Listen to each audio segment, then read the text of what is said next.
حمدا وشكرا لك يا رحمن صلاة وسلاما عليك يا سيد بني عدنان وعلى آلك وصحابك الذين هم نجوم سماء الهداية والعرفان أما بعد فقد قال الله تبارك وتعالى في كلامه العزيز أعوذ بالله من الشيطان الرجيم بسم الله الرحمن الرحيم إن عدة الشهور عند الله 12 شهرا في كتاب الله يوم خلق السماوات والأرض صدق الله مولانا العلي العظيم வானங்களையும் பூமியையும் தனது ஹக்கை கொண்டு சிருஷ்டித்த ஏகநாயன் அல்லாஹ் ஒருவனுக்கே எல்லா புகழும் அல்ஹம்துலில்லாஹ். ஸலவாத்தும் சலாமும் நமது ஈரலும் மேலான கண்மணி நாயகம் மல்ஹருல்லத்தம் சையதுனா முஹம்மதுர் ரசூலுல்லாஹி ஸல்லல்லாஹு அலைஹி வஸல்லம் அவர்கள் மீதிலும் அன்னவர்களின் பரிசுத்த அஹ்லு பைத்துக்கள் ஸஹாபாக்கள் தாபிஊன்கள் தபவு தாபிஈன்கள் ஏனைய அன்பியாக்கள் அவுலியாக்கள் இமாம்கள் ஷேகுமார்கள் அனைவர்கள் மீதிலும் இந்த இஸ்தலத்தின் நாயகர் குதுபே சைலான் ஷேக் உஸ்மான் வலிநாயகம் ரலியல்லாஹு தஆலா அன்ஹு அன்னவர்கள் பேரிலும் என்றென்றும் உரித்தாகட்டும் என வேண்டுவதன் மூலம் எனக்கும் உங்களுக்கும் அந்நல்லடியார்களின் நல்லாசியையும் இறையருளையும் எதிர்பார்த்தவனாய் தொடங்குகின்றேன். அல்லாஹ்வும் அவனது தூதர் நபிகள் நாயகம் ஸல்லல்லாஹு அலைஹி வஸல்லம் அவர்கள்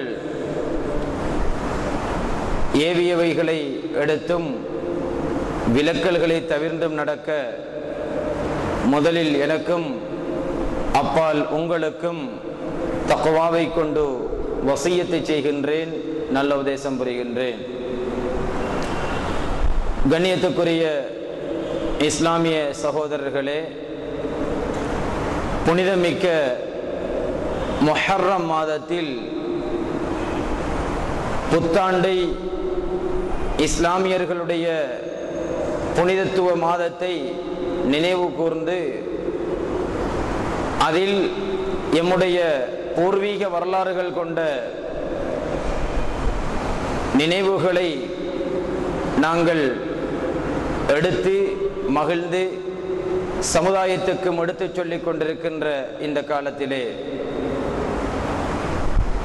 புனிதமிக்க இந்த முஹர்ரம் ஹிஜ்ரி 1434 எங்களுக்கு தந்திருக்கிறது. நபிகள் நாயகம் ஸல்லல்லாஹு அலைஹி வஸல்லம் அவர்களை நாம் இழந்து 1433 வருடங்களை நாங்கள் கடந்திருக்கிறோம். சரியாக ஹிஜ்ரி 11 ஆண்டுகளை நாங்கள் கழித்தால் நாயகம் ஸல்லல்லாஹு அலைஹி வஸல்லம் அவர்களை இழந்து 1433 வருடங்களை நாம் கழித்திருக்கிறோம். ஏனென்றால் ஹிஜ்ரி 1423 வருடங்களை கழித்திருக்கிறோம். ஹிஜ்ரி 1434 நாம் கால் வைத்திருக்கிறோம். ஹிஜ்ரத் என்ற இந்த வரலாற்றின் மூலமாக வருட கணிப்பீட்டை தொடங்குகின்ற பொழுது சஹாபாக்களுக்கு மத்தியிலே இஸ்லாமியர்களுக்குரிய இந்த ஆண்டு கணிப்பீட்டை எதை வைத்து எடுக்க வேண்டும் என்ற கருத்தபிப்பிராயங்கள் கேட்கப்பட்ட போது ஸல்லல்லாஹு அலைஹி வஸல்லம் அவர்களுடைய மீலாத் தினத்திலிருந்து ஆண்டு கணிப்பீட்டை எடுப்போமா அல்லது நபிப்பட்டம் கிடைத்த நாளிலிருந்து எடுப்போமா அல்லது ஹிஜ்ரத்தை வைத்து எடுப்போமா என்று பலதரப்பட்ட கருத்துக்கள் வைக்கப்பட்ட போது ஹிஜ்ரத் என்கின்ற தியாக வரலாற்றை மையமாக வைத்தே இந்த வருட கணிப்பீட்டை நாம் எடுக்க வேண்டும் என்கின்ற முடிவு சஹாபாக்களுக்குள் ஏகமனதாக ஏற்றுக்கொள்ளப்பட்டு இன்றைக்கு அது நடைமுறையில் இருந்து கொண்டிருக்கிறது. நாம் இன்று நடைமுறையில் வைத்திருக்கின்ற கலண்டர் அமைப்பு கிறிஸ்தவ போப் ஆண்டவர் என்று சொல்லக்கூடிய போப் கிரகோரி என்பவருடைய கலண்டர். நாள்களை மாதங்களை கணக்கெடுப்பதற்கு இந்த கலண்டரால் சாத்தியம் இல்லை. ஏனென்றால் இந்த கலண்டரில் திடீரென்று 28 நாட்களோடு மாதம் முடியும், திடீரென்று 31 நாட்களிலும் மாதம் முடியும்.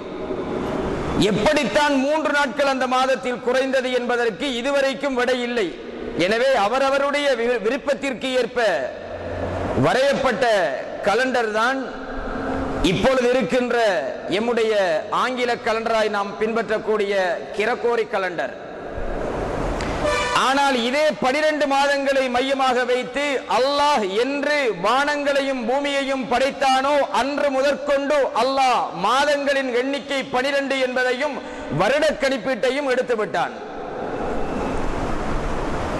ஏற்கனவே ஓதிய திருமறை வசனத்திலே அல்லாஹ் இன்ன இத்தத ஷுஹூரி இன்தல்லாஹி 12 ஷஹரன் ஃபீ கிதாபில்லாஹ், லௌஹுல் மஹ்ஃபூஸிலே மாதங்களின் எண்ணிக்கையை 12 என்று அல்லாஹ் தீர்த்து விட்டான். எப்பொழுது வானங்களையும் பூமியையும் படைத்தானோ அன்றிலிருந்து என்பதை அல்லாஹ் தெளிவாக சொல்லி வைத்து விட்டான். எனவே வானங்களும் பூமியும் படைக்கப்பட்ட நாளோடு அல்லாஹ்வின் கலண்டரும் ஆரம்பிக்கப்பட்டு அதன் மாதங்களின் எண்ணிக்கையும் 12 என்பது வரையறுக்கப்பட்டு விட்டது. இந்த ஆயத்தை அல்லாஹ் இறக்குவதற்கு ஒரு அடிப்படை காரணம் உண்டு. அன்றிருந்த ஜாஹிலியா காலத்து மக்கள் ஒரு வருடத்திற்கு அவர்கள் விரும்பினால் மாதத்தை 14 ஆக்குவார்கள், அவர்கள் விரும்பினால் 12 ஆக்குவார்கள், அவர்கள் விரும்பினால் 10ஆகவும் ஆக்கி விடுவார்கள். அவர்கள் விருப்பத்திற்கு மாதத்தை கூட்டவும் குறைக்கவும் செய்து கொண்டார்கள். அதில் புனித மாதம் என்று அவர்கள் விரும்புகின்ற மாதங்களை வைத்துக் கொள்வார்கள். அவர்களுக்கு தோதுக்கு யுத்தங்களை நிறுத்திக் கொள்வார்கள். இது புனித மாதம், யுத்தம் செய்யக்கூடாது என்று நிறுத்திக் கொள்வார்கள். அல்லாஹ் அழுத்தமாக மிக திட்ட தெளிவாக இந்த ஆயத்தை இறக்கினான்.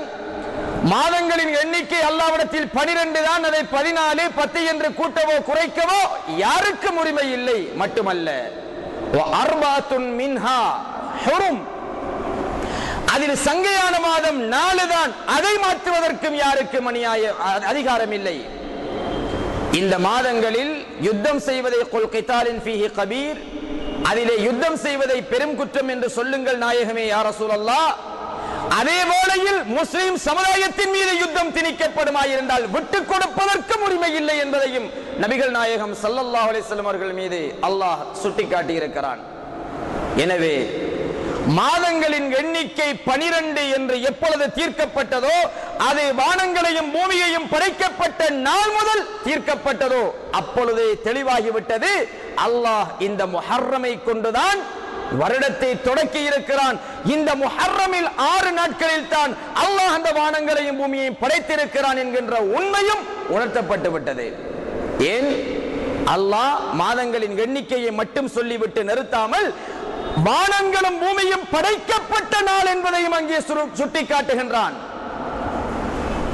அத்தோடு மற்றொரு ஆயத்திலே அல்லாஹ் خلق السماوات والارض في 6 ايام, 6 நாட்களில் அல்லாஹ் இந்த வானங்களையும் பூமியையும் படைத்ததாகவும் திருக்குர்ஆனிலே அல்லாஹ் சுட்டிக்காட்டுகின்றான். அந்த நாள் கணிப்பீட்டை எதை வைத்து அல்லாஹ் எடுத்தான் என்பது யாருக்கும் தெரியாது. 6 நாளில் படைத்ததாக அல்லாஹ் சொல்லுகிறான். ஒரு நாளுடைய தூரம் என்ன என்பதை மனித அறிவு தீர்க்க முடியாது என்பதையும் அல்லாஹ் சுட்டிக்காட்டுகின்றான். ஒரு இடத்திலே சொல்லுகின்றான், யஅருஜு இலைஹி ஃபீ யௌமின் கான மிக்தாருஹு அல்ஃப ஸனத்தின் மிம்மா தஅதுன், நீங்கள் ஒரு நாள் என்று தீர்மானிக்கின்ற அந்த நாள், அல்லாஹ்வுடைய ஒரு நாளுடைய தூரம் எவ்வளவு தெரியுமா? யஅருஜு இலைஹி ஃபீ யௌமின் கான மிக்தாருஹு அல்ஃப ஸனா, நீங்கள் தீர்மானிக்கின்ற 1000 வருடங்கள் தான் அந்த நாளினுடைய ஒரு நாளின் அளவு என்று ஒரு கட்டத்திலே அல்லாஹ் குர்ஆனிலே சொல்லுகின்றான். ஒரு நாளுடைய கணக்கு நாம கணக்கெடுக்கக்கூடிய அதையும் அல்லாஹ் தெளிவா சொல்றான். மிம்மா தஅதுன், நீங்கள் கணக்கெடுக்கின்ற 1000 வருடங்கள் என்று சொல்லிவிட்டான். அல்லாஹ் கணக்கெடுக்கிற 1000 வருடம் என்று சொல்ல இல்லை. எனவே அல்லாஹ் 6 நாட்களில் இந்த வானங்களையும் பூமியையும் படைத்தான் என்றால் அந்த ஒரு நாளின் தூரம் என்ன, விசாலம் என்ன, விரிவு என்ன என்பது எங்கள் அறிவுக்கு அப்பாற்பட்ட விஷயம். 50,000 வருடம் என்று கூட மற்றொரு இடத்திலே வரும். அப்படி என்றால் ஒரு நாளுடைய கணக்கு 1000 வருடமா 50,000 வருடமா என்பதை அல்லாஹ் திருக்குர்ஆனிலே சொல்லி வைத்திருக்கிறான் என்றால் நாளுடைய அளவு என்ன என்று 24 மணித்தியாலம் தர 6 தர 24 என்று நம்மட கணிப்பீட்டை வைத்து அல்லாஹ்வுடைய நாளை எடுக்க முடியாது. இருந்தும் வானமும் பூமியும் படைக்கப்பட்ட இந்த முஹர்ரம் மாதத்தை பற்றி அல்லாஹ் திருக்குர்ஆனிலே வலியுறுத்துகின்றான். அடுத்ததாக நபிகள் நாயகம் ஸல்லல்லாஹு அலைஹி வஸல்லம் அவர்கள் சொல்லுவார்கள், நபி ஆதம் அலைஹிஸ்ஸலாத்து வஸ்ஸலாமுடைய பிறந்த நாள் வெள்ளிக்கிழமை என்று சொல்லுவார்கள் நபிகள் நாயகம் ஸல்லல்லாஹு அலைஹி வஸல்லம். ஜும்ஆவுடைய நாள் இங்கே இந்த பள்ளிவாசலை பொறுத்தவரை அதிகமான உலமாக்கள் நிறைந்த நம்முடைய பள்ளிவாசல். தெளிவை நீங்கள் அவரிடம் கேட்டு பெறுங்கள். அரபியில் இருக்கின்ற 7 நாட்கள் இருக்கிறதே, இந்த 7 நாட்களையும் அரபியில் தொடராக முந்தியெல்லாம் நம்ம கலண்டர்ல ஃபர்ஸ்ட்டுக்கு ஞாயிற்றுக்கிழமை இருக்கும், அதுக்கு பின்னாடி திங்கள் செவ்வாய் புதன் வியாழன் வெள்ளி சனியோட வார முடியும், திருப்ப ஞாயிறுல இருந்து தொடங்கும். அதுதான் இஸ்லாமிய முறை. ஆனால் அரச உத்தியோகத்தர்களுக்கு ஞாயிற்றுக்கிழமையும் சனிக்கிழமையும் லீவு நாளா வந்ததனால அல்லாஹ்வுடைய ஃபர்ஸ்ட் ஞாயிற்றுக்கிழமை கீழே கொண்டாந்து போட்டாச்சு இப்ப கலண்டர்ல. ஏன் போட்டாங்கன்னு தெரியல. இஸ்லாத்துல முதல் நாள் ஞாயிற்றுக்கிழமை தான், திங்கள் இல்ல. உலமாக்களிடம் கேட்டு பாருங்கள். யௌமுல் அஹத் 1ஆம் நாள் அல்லாஹ் மாத்திரம் இருந்த நாள். அல்லாஹ் தன்னுடைய வார்த்தை கொண்டு மாத்திரம் தான் மாத்திரம் ஒருவனாய் இருந்தது அந்த காலம் யௌமுல் அஹத். யௌமுல் இஸ்னைன் தன்னுடைய யதார்த்தத்தில் நின்றும் கண்மணி முஹம்மது ரசூலுல்லாஹ்வை அவன் நூறாய் வெளிப்படுத்திய நாள். யௌமுல் இஸ்னைன் 2ஆம் நாள் திங்கட்கிழமை. அப்ப ஃபர்ஸ்ட் நாள் யௌமுல் அஹத். குல் ஹுவல்லாஹு அஹத். ஓ நபியே யா ரசூலல்லாஹ் ஸல்லல்லாஹு அலைஹி வஸல்லம் கூறுங்கள் இந்த சமுதாயத்துக்கு அல்லாஹ் அஹத் என்று சொல்லுங்கள் நாயகமே யா ரசூலல்லாஹ். அந்த அஹதியத்துக்குரிய நாள் ஞாயிற்றுக்கிழமை. யௌமுல் இஸ்னைன் திங்கள். கண்மணி ரசூலுல்லாஹி ஸல்லல்லாஹு அலைஹி வஸல்லம் உடைய நூரே முஹம்மதியாவை தன்னுடைய ذاتிலிருந்து அல்லாஹ் வெளிப்படுத்திய நாள். தைரியமாக சொல்லுங்கள், அதற்கு யாரும் மழுத்து அதை மூடி நசிச்சு சொல்ல வேண்டிய தேவை இல்லை. அல்லாஹ் தான் மட்டும் இருந்த பொழுது தன்னில் இருந்துதான் அந்த நூரை முஹம்மதியாவை வெளிப்படுத்தினான். இன்னொன்றில் இருந்து வெளிப்படுத்துவதற்கு இன்னொன்று இருக்கவில்லையே, எப்படி சாத்தியமாகும்? யௌமுல் இஸ்னைன் அது நபிகள் நாயகம் ஸல்லல்லாஹு அலைஹி வஸல்லம் உடைய நாள். இதை பற்றி விளங்கப்படுத்த போனால் நம்முடைய இந்த நாளுக்குரிய காலத்துக்குரிய விஷயங்கள் மாறி போய்விடும். யௌமுல் ஸலாஸா, யௌமுல் அர்பியா, யௌமுல் ஹமீஸ், யௌமுல் ஜுஹா, யௌமுல் சபத் 7 நாட்களுக்கும் அரபியில் இப்படி ஓர்டரில் பெயர் உண்டு. கேட்டு பாருங்கள் உலமாக்களிடத்திலே. யௌமுல் அஹத் என்ற வார்த்தைக்கு 1ஆம் நாள் என்றுதான் கருத்து உண்டு என்கிற இலக்கம் அங்க இருக்குது. யௌமுல் இஸ்னைன் 2, யௌமுல் ஸலாஸா 3, யௌமுல் அர்பியா 4, யௌமுல் ஹமீஸ் வியாழக்கிழமை 5. ஆனா யௌமுல் ஜும்மாவுக்கு முறைப்படி பேர் வரணும் யௌமுல் சித்தா என்று வந்திருக்கணும். 6ஆம் நாள் அன்று அந்த இலக்கம் வந்திருக்க வேணும். ஏன்னா 1ஆம் நாளுக்கு 1ஆம் நாள், 2ஆம் நாளுக்கு 2ஆம் நாள், 3க்கு 3, 4க்கு 4, 5க்கு 5, 6க்கு மட்டும் 6 என்று அங்கே பேர் இல்லை. யௌமுல் ஜும்ஆ ஒன்று சேர்க்கப்பட்ட நாள். யார் ஒன்று சேர்க்கப்பட்ட நாள்? நபி ஆதம் அலைஹிஸ்ஸலாம் மனிதம் பிறந்த நாள். மனிதம் பிறந்த நாள் யௌமுல் ஜும்ஆ. ஆனால் சனிக்கிழமையே யௌமுல் சபத் 7ஆம் நாள் என்று மீண்டும் சொல்லப்படும். 6 நாளைக்கு இலக்கம் வருது, அந்த ஜும்மாவுடைய நாளைக்கு மட்டும் இலக்கத்தை சொல்றது கிடையாது. ஜம்முடைய நாள் ஒன்று சேர்க்கப்பட்ட நாள் ஆதம் அலைஹிஸ்ஸலாத்து வஸ்ஸலாம் உடைய அந்த நாள். மாதங்களுடைய இந்த பெயர் கூட, நாட்களின் இந்த பெயர் கூட குர்ஆனிலே இருக்கின்ற விஷயம். புதுசா சேர்த்ததா இல்ல.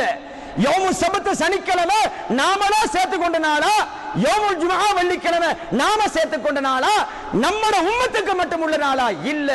முன்னிருந்த நபிமார்களின் காலம் தொட்டு இந்த நாள் தான் கணிப்பீட்டில் இருந்திருக்கிறது.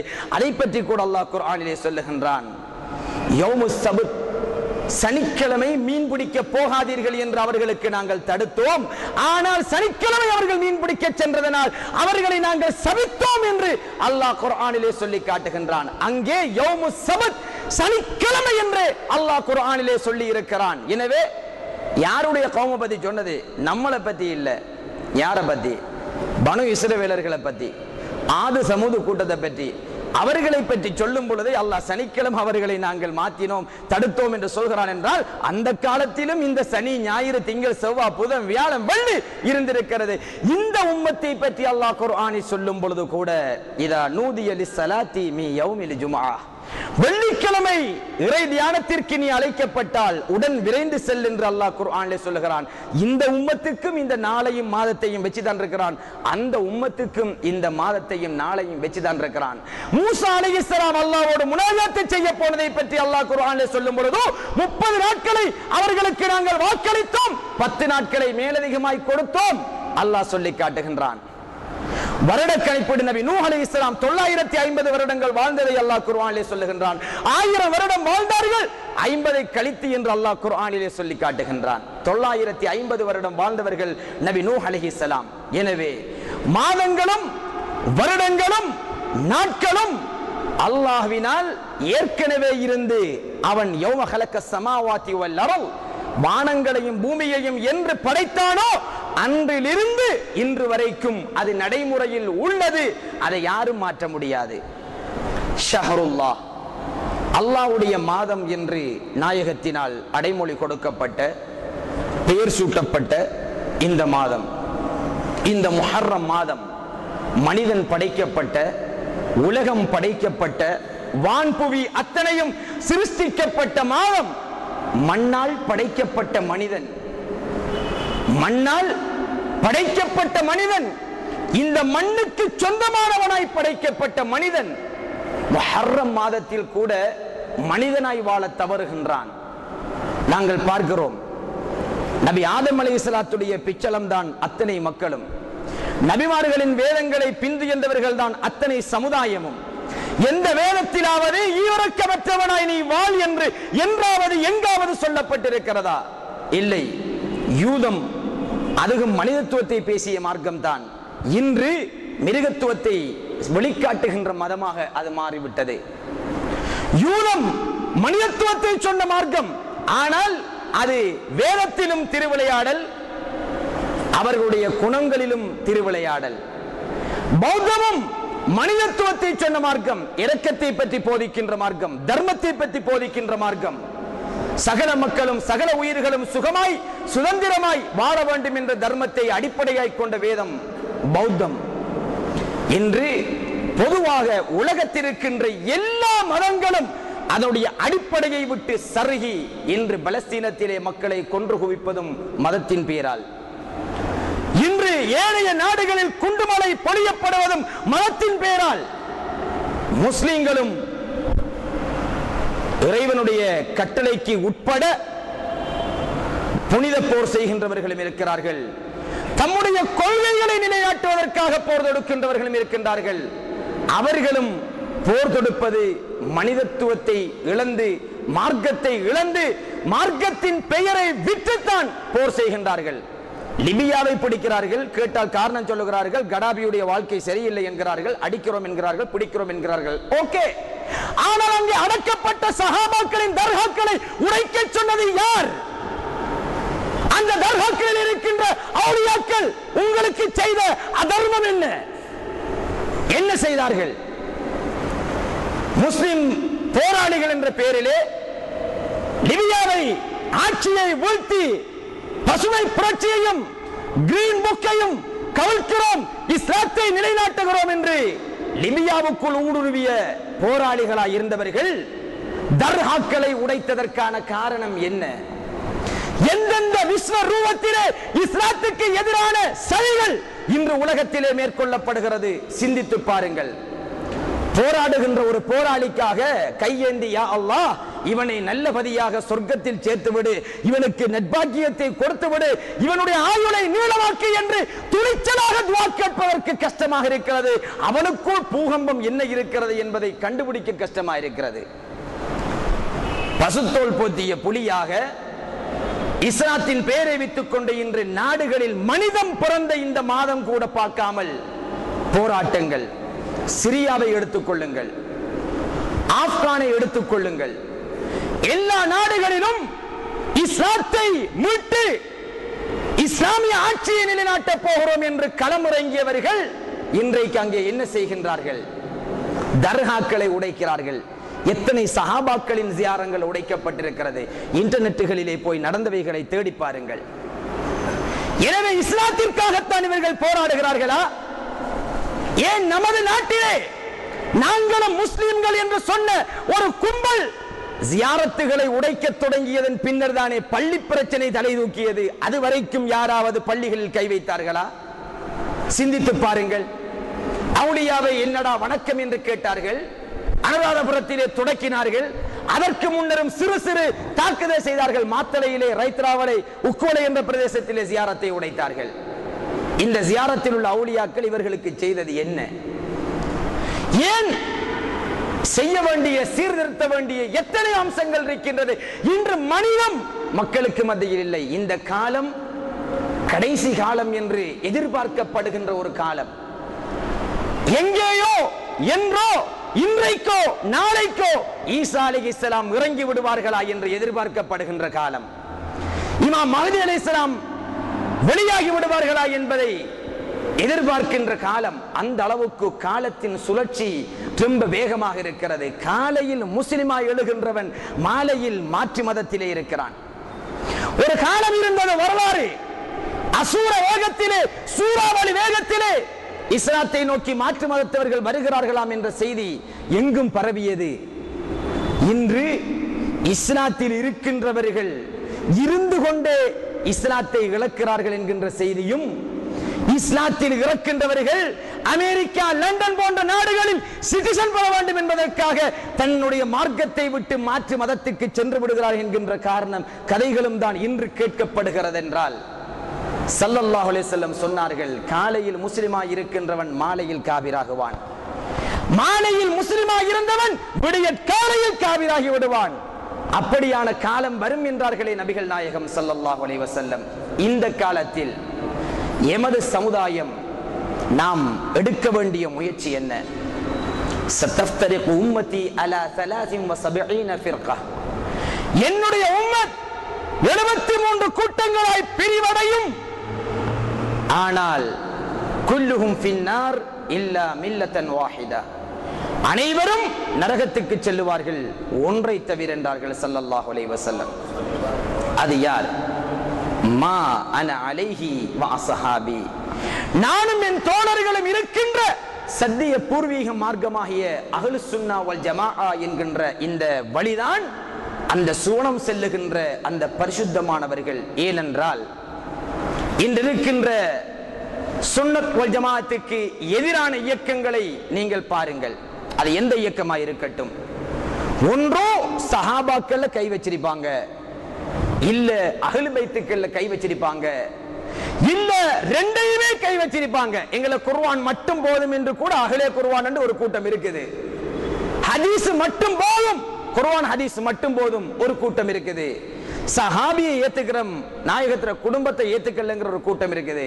நாயகத்தின கூட்டத்தை, குடும்பத்தை ஏத்துக்கிறோம், சஹாபி தேவல்ல என்கிற கூட்டம் இருக்குது. ஆனா சுன்னத் வல் ஜமாஅத், குர்ஆன் ஹதீஸ், நாயகத்தின் குடும்பம், சஹாபாக்கள் எல்லாம் ஒரு தாய் ஒரு கண் போல ஒன்று போல் ஏற்று இன்று வரை அதில் பலன் பெற்று அதன் நிழலில் வாழுகின்றவர்கள் நாம். அஹ்லுல் பைத் நபிகள் நாயகம் ஸல்லல்லாஹு அலைஹி வஸல்லம் உடைய குடும்பம், சஹாபாக்கள் வானில் மின்னுகின்ற நட்சத்திரங்கள் என்றார்கள் ஸல்லல்லாஹு அலைஹி வஸல்லம். சஹாபாக்களை விட்டவன் இருட்டில் சிக்க வேண்டி வரும். அஹ்லு பைத்தை விட்டவன் சொர்க்கத்துல ஃபுட்பால்ல கூட இருக்க முடியாது, ஓரத்துல கூட தொங்க முடியாது. ஏன்? எந்த சொர்க்கத்துக்காய் ஒவ்வொரு இயக்கமும் நாங்கள் தான் சொர்க்கவாதி என்று மார்பு தட்டுகிறதோ அந்த சொர்க்கத்தின் உரிமையாளிகள் அந்த நபிகள் நாயகத்தினுடைய குடும்பங்கள், அஹ்லுல் பைத். எவன் எந்த வாப்பாடமாக இருந்தாலும் அந்த சொர்க்கத்துக்கு போறேன்னா ஃபாத்திமா நாயகியுடைய அடிமையா இருக்கணும் பொம்பளைங்கள் அவ்வளவு பேரும், ஹசன் ஹுசைன் நாயகத்தினுடைய அடிமையா இருக்கணும் ஆம்பளைங்கள் ஒவ்வொரு பேரும் கேட்பாங்க. சொர்க்கத்து வாலிபர்களுக்கு அவங்க ரெண்டு பேரும் தலைவர். இமாம் ஹசன் இமாம் ஹுசைன் ரலியல்லாஹு தஆலா அன்ஹுமா. அப்ப வயசாளிக்கெல்லாம் யாரப்பா தலைவர்? வாலிபர்களுக்கெல்லாம் சொர்க்கத்து இளைஞர்களுக்கு தலைவர்கள் அவர்கள். அப்படி என்றால் சொர்க்கத்தில் இருக்கிற வயசாளிக்கெல்லாம் யாரு தலைவர்? சொர்க்கத்தில் வயசாளி இல்ல. நபிகள் நாயகம் ஸல்லல்லாஹு அலைஹி வஸல்லம் சொல்றாங்க, நீங்க 100 வயசு கிழவனா சொர்க்கத்துக்கு போகிட்ட 30-33 வயசுக்கு மேல உங்களை தாண்ட முடியாது வயசு. எனவே இந்த சொர்க்கத்துக்குள் சொர்க்கத்து வாலிபர்களுக்கு தலைவர்கள் என்றால் சொர்க்கத்துக்கு செல்லுகின்ற அத்தனை பேர்களும் இளைஞர்களாகத்தான் செல்வார்கள் என்பதை நபிகள் நாயகம் ஸல்லல்லாஹு அலைஹி வஸல்லம் மற்றும் ஒரு ஹதீஸ்ல சொல்லியிருக்கிறாங்க. இஸ்லாம் என்ற பேர்ல ஸல்லல்லாஹு அலைஹி வஸல்லம் அவர்கள் முகத்தை அப்படியே நீட்டிக்கிட்டு தாடியை மட்டும் வாந்து வச்சுக்கிட்டு கையை கட்டிக்கிட்டு இப்படியே நேர்ந்து வச்ச கோழி மாதிரி அல்லது ஆடு மாடு மாதிரி குனிஞ்சு பிடிச்சி இருக்க இல்லை. ஸல்லல்லாஹு அலைஹி வஸல்லம் சஹாபாக்களோட நகைச்சுவையும் பண்ணி இருக்கிறார்கள், யுத்தத்துக்கும் போயிருக்கிறார்கள், பாடல்களை பாடி நாயகம் சீர்த்திருக்கிறார்கள், புன்முறுவல் பூத்திருக்கிறார்கள், நாயகமும் பாடி இருக்கிறார்கள் கவிதைகளை. சந்தோஷமான வாழ்க்கை. நாயகம் எந்த நேரம் துக்கமா இருந்த எந்த நேரம் சந்தோஷமா இருந்த பிரிக்கிறதே கஷ்டமா இருக்குது. எத்தனையோ யுத்தங்கள், எத்தனையோ அடிதடி, எத்தனையோ ஹிஜ்ரத் தியாக வரலாறு, எத்தனையோ அடக்குமுறைகளுக்கு அடங்கி கதவு பொல்லை போட்டு வீட்டுக்குள் ஒளித்துக் கொண்டிருந்து செய்த உபன்யாசங்கள், இவைகளுக்குள்ளெல்லாம் நபிகள் நாயகம் ஸல்லல்லாஹு அலைஹி வஸல்லம் வாழ்வில் நகைச்சுவையும் அங்கே இருந்திருக்கிறது. அந்த அடிப்படையில் ஒரு வயோதிப மூதாட்டியை பார்த்து ஸல்லல்லாஹு அலைஹி வஸல்லம் சொல்கிறார்கள், அம்மா வயசாளி கிழவி எல்லாம் சொர்க்கத்துக்கு போக மாட்டீங்க என்று ஸல்லல்லாஹு அலைஹி வஸல்லம் சொல்றாங்க. அந்த பெண்மணி அழுது கொண்டு செல்கிறார்கள். ஸல்லல்லாஹு அலைஹி வஸல்லம் சஹாபாக்களும் சொல்லுகிறார்கள், அதோ அந்த மூதாட்டியிடம் சென்று செல்லுங்கள், வயதான தோட்டத்தில் செல்ல மாட்டார், குமரியாக மாற்றப்படுவார் என்று சொல்லுங்கள். அப்ப சொர்க்கத்துல கசங்கின தோலெல்லாம் கிடையாது. இன்பத்தை அனுபவிக்கிற சொர்க்கத்துல என்னத்துக்கு இந்த இயலாத கூலி போன உடம்பு? அது சந்தோஷமான அனுபவிக்கின்ற மனோ திடகாத்திரம், உடம்பு வலிமை எல்லாம் இருக்கணும். நம்ம நாட்டுல கல்யாணமே கட்டி கொடுக்க மாட்டாங்க, கூலி போன ஆட்களுக்கு கட்டி கொடுப்பாங்களா? இல்ல. ஆனா சொர்க்கத்திலேயே இன்பத்தை சுவைப்பதற்கு ஆரோக்கியமான உடல், வாலிப தோற்றம். அதனால் சொர்க்கத்தில் இருக்கின்றவர்கள் வாலிபர்களாகத்தான் இருப்பார்கள். அதனால் ஹசன் ஹுசைன் ரலியல்லாஹு தஆலா அன்ஹுமா சையதுனா அந்த ரெண்டு சாதாத்துமார்களும் சொர்க்கத்து வாலிபர்களுக்கு தலைவர் என்றார்கள் ஸல்லல்லாஹு அலைஹி வஸல்லம். அப்ப நரகத்துல வயசை கேட்க தேவையில்லை, நரகத்துல வயசை கேட்க தேவையில்லை. இங்க 72 கூட்டமும் என்ன லவ்லி கிரீமை போட்டுக்கிட்டு ஆக்க தெரிஞ்சாலும் கூட தம்பி நெருப்புல தான் போய் அங்க மாட்டோணும். நாள மறுமையில எந்த சொர்க்கத்துக்குள்ள நம்ம நுழைய போறோமோ அந்த சொர்க்கத்தில நாளை மறுமையில் யாரு தலைவர்களாக இருக்க போகின்றார்களோ அவர்களை இம்மையிலேயே ஏத்துக்கலையே இவன் நாள மறுமையில எப்படி ஒத்துக்கொள்ளுவான்? இபிலிசுக்கு அல்லாஹ்வுடைய சாபம் உண்டாகி அவன் சபிக்கப்பட்ட ஷைத்தானா போயிட்டான். அவனுக்கு மூசா அலைஹிஸ்ஸலாம் அல்லாஹ் கிட்ட ஒரு சிபாரிசு கேட்கிறாங்க, யா அல்லாஹ், இவன் ஒரே ஒரு குத்தம் செஞ்சதுக்காக இவனை நீ சபிச்சு போட்ட, இவனை எப்படியாவது ஒரு சலுகை கொடுத்து மன்னிச்சுக்கோ.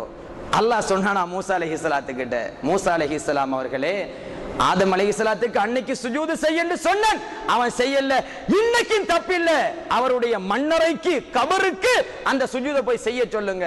அப்படி என்ற உடனே இவன் என்ன சொல்றான்? இப்லீஸ் கிட்ட மூசா அலைஹிஸ்ஸலாம் சொன்னோன்னு அவன் சொன்னான், அவரை ஜடத்தோட உசிரோட வச்சே செய்யாத சுஜூத அவரை கபருக்கு நான் செய்வேன். அந்த அளவுக்கு முட்டாளானா? அவ ஷைத்தானுக்கிட்ட அந்த புடிவாதம் என்ன செய்யாது, இருக்காது. இங்கேயே நாயகத்துடைய குடும்பத்தை ஃபாத்திமா நாயகியை ஏற்காதவன், இமாமுனா ஹசன் இமாமுனா ஹுசைன் ரலியல்லாஹு தஆலா அன்ஹுமாவை ஏற்காதவன் நாள மறுமையில அந்த ரெண்டு பேரையும் ஏத்துக்குவானா? அப்ப சொர்க்கம் போக முடியாது. சொர்க்கத்துக்குள்ள சுன்னத் ஜமாத்கார மட்டும் இருப்பான், அது ஷுவர். அவன் ஏற்ற ஆட்கள் தான் அங்க சொர்க்கத்துக்கு ஓனரா இருப்பாங்க. நபியீன வசித்தீகீன வஷுஹதாயி வஸ்ஸாலிஹீன் வஹஸன உலைக ரஃபீகா ذلك الفضل من الله وكفى بالله عليما. சொர்க்கத்துக்குள்ள இருக்கிறார்கள் யார் யாருங்கிறதையும் அதுக்கு தலைவர்கள் யாருங்கிறதையும் அல்லாஹ் குர்ஆன்ல சொல்லி வச்சிட்டான். நபிமார்கள், சித்தீகீன்கள் இதான் ஒத்துக்காதவனுக்கு, சுஹதாக்கள், சாலிஹீன்கள் அறவே ஒத்துக்காத சொர்க்கம். யா அல்லாஹ், நான் சொர்க்கத்துக்கு வரேன்னா வேற சொர்க்கம் கட்டு, அது தனி தௌஹீத் ஜமாத் சொர்க்கம் ஆகணும்பா, அது கிடைக்காது.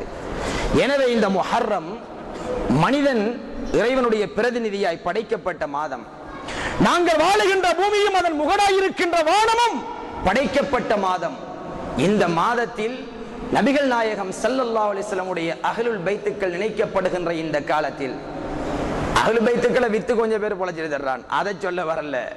ஒரிஜினல் சுன்னத் ஜமாத்தாக இருக்கக்கூடியவன் அஹ்லுல் பைத்துக்கள் மீது வைக்கின்ற நேசம் கலப்பற்ற தூய்மையான நேசம். அந்த அஹ்லுல் பைத்துக்களை நேசம் வைத்தால் நிச்சயமாக அந்த சொர்க்கத்தை நாங்கள் அடைய முடியும். மொத்தத்தையே அல்லாஹு தஆலா படைச்சது இந்த முஹர்ரம் மாசம்.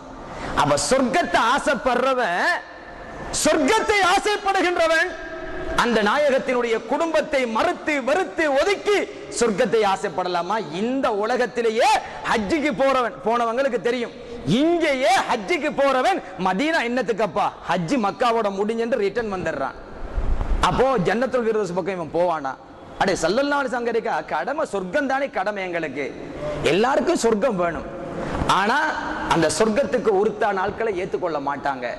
அவர்கள் யார் என்றால், மனிதன் எவ்வாறு வாழ வேண்டும் என்பதற்கு இந்த உலகத்திலே முன்னோடியாய் இருந்தவர்கள் தான் அஹ்லுல் பைத்துக்களும் சஹாபாக்களும்.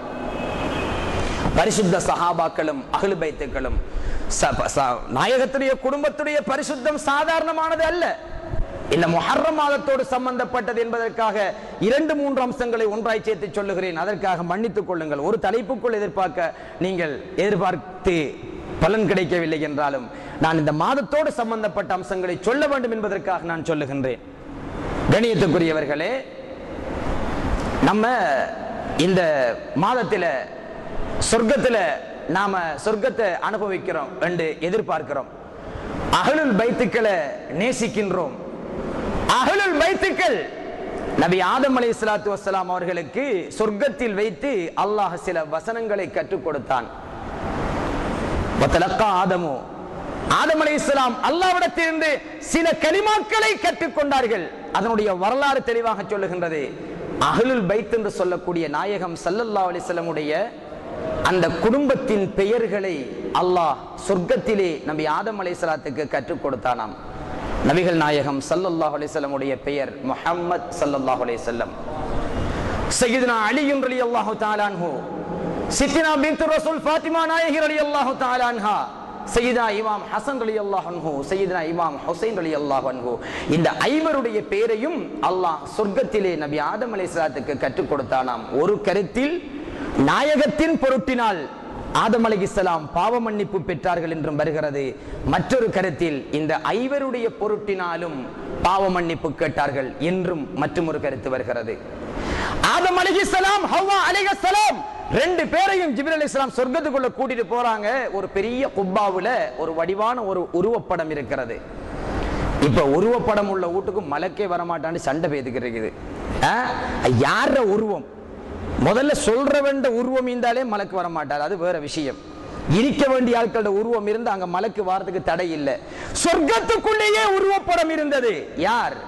அந்த குப்பாவிலே ஃபாத்திமா நாயகி ரலியல்லாஹு தஆலா அன்ஹாவுடைய உருவம் காண்பிக்கப்பட்டது. ஆதம் ஹவ்வா அலைஹிஸ்ஸலாத்து வஸ்ஸலாம் 2 பேருக்கும். ஜாஃபர் சாதிக் ரலியல்லாஹு தஆலா அன்ஹு இந்த சம்பவத்தை சொல்லுகிறார்கள். அப்பொழுது கேட்கிறார்கள் ஆதம் ஹவ்வா அலைஹிஸ்ஸலாத்து வஸ்ஸலாம் 2 பேருமே, ஜிப்ரீலே அலைஹிஸ்ஸலாத்து வஸ்ஸலாம் இது யார்? இதுதான் பின்துர் ரசூல் ஃபாத்திமா நாயகி, நாயக திருமேனி ஸல்லல்லாஹு அலைஹி வஸல்லம் உடைய அருமை மகளார், சொர்க்கத்தின் தலைவி. அன்று ஆதம் அலைஹிஸ்ஸலாம் இருக்கும் பொழுது அந்த சொர்க்கத்துக்குள் அந்த ஃபாத்திமா நாயகியுடைய உருவம் இருக்கிறது. இதான் ஸல்லல்லாஹு அலைஹி வஸல்லம் உடைய மகளார், சொர்க்கத்தின் தலைவி ஃபாத்திமா நாயகி ரலியல்லாஹு தஆலா அன்ஹா. ஸல்லல்லாஹு அலைஹி வஸல்லம் சொன்னார்கள், மரியம் அலைஹிஸ்ஸலாத்தை தவிர மற்ற எல்லா பொம்பளைங்களுக்கும் எனது மகள் ஃபாத்திமா தலைவியாக இருப்பார்கள். புகாரியிலே பதிவு செய்யப்பட்ட ஹதீஸ். அந்த சொர்க்கத்துக்கு போகணும், அந்த ஃபாத்திமா நாயகியை ஏற்றுக்கொள்ள மாட்டோம், அந்த அஹ்லுல் பைத்தை ஏற்றுக்கொள்ள மாட்டோம், அந்த நபிமார்களை ஏற்றுக்கொள்ள மாட்டோம், சஹாபாக்களை ஏற்றுக்கொள்ள மாட்டோம் என்கிற ஆட்களுக்கு எப்படி சொர்க்கம் சாத்தியம்? இங்க மதீனாவுக்கே போக இயலாங்கிறவன் அங்க போய் ஜன்னத்துல் ஃபிர்தௌஸ்ல இவ்வளவு பேரும் இருந்து 2 கலீஃபாவும் ஒரு நபியும் இருக்கிற ஜியாரத்துக்கே போக மாட்டோம் மதீனாவுக்கு என்று சொல்றவன் அங்க ஜன்னத்துல் ஃபிர்தௌஸுக்கு போவானா? இங்கேயே ஜன்னத்துல் பகீ ஜன்னத்துல் முஅல்லாக்கு போக மாட்டேங்கிறவன் அங்க ஜன்னத்துல் ஃபிர்தௌஸுக்கு போவானா? ஷுவர் போக மாட்டான். அது நினைக்கவும் தேவையில்லை. அடுத்து இவர் போக நினைச்சாலும் நீ உலகத்திலேயே சொர்க்கத்தை விரும்பாத பரங்கி இதுக்குள்ள வர்றாண்டு அல்லாஹ் தஆலா அவனை வெளியே போட்டுருவான். அல்லாஹ் அதுக்குள்ள என்ன செய்ய மாட்டான்? எடுக்க மாட்டான். ஏதோ இவங்க சொர்க்கத்துல வர்றதுனால எங்கட ஏதோ குறைஞ்சிரும் நாங்க சொல்லல. அதிலே பரிசுத்தமானவர்களை மாத்திரம் அல்லாஹ் உள்வாங்குவான். பரிசுத்தம் என்கிறது நாயகத்திர குடும்பம் கேட்காமல் கொடுக்கப்பட்ட வரம். நாம கேட்டாலும் கிடைக்குமா இல்லையான்னு சந்தேகிக்கிற வரம் பரிசுத்தம். 5 வக்துக்கும் உது செஞ்சிட்டு நாம கேட்கிறோம், அல்லாஹும்ம ஜஅல்னி மினத் தவ்வாபீன வஜஅல்னி மினல் முத்தத்தஹிரீன, பரிசுத்தமானவர்கள் கூட்டத்திலே எங்களை ஆக்கியா அல்லாஹ் என்று நாம அல்லாஹ் கிட்ட 5 வக்துக்கும் கேட்டுக்கிறோம். ஒரு வக்துக்கு 2 உது செய்றவனும் இருக்கிறான். அப்ப 10 போயிடும்.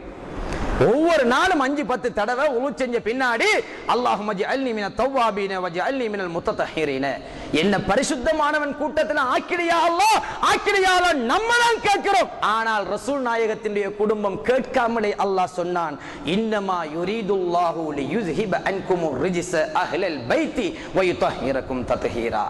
நாயகத்தின் குடும்பமே உங்களை நான் பரிசுத்தமாக்கி விட்டேன் அல்லாஹ் சொல்லுகிறான். நாம உது செஞ்சுட்டு நாம கேட்கிறோம், அல்லாஹும்ம ஜஅல்னி மினத் தவ்வாபீன வஜஅல்னி மினல் முத்தத்தஹிரீன, பரிசுத்தமானவர் கூட்டத்திலே என்னை ஆக்கிடியா அல்லாஹ். கேட்ட கேள்வி பாஸா ஃபெயிலா தெரியல.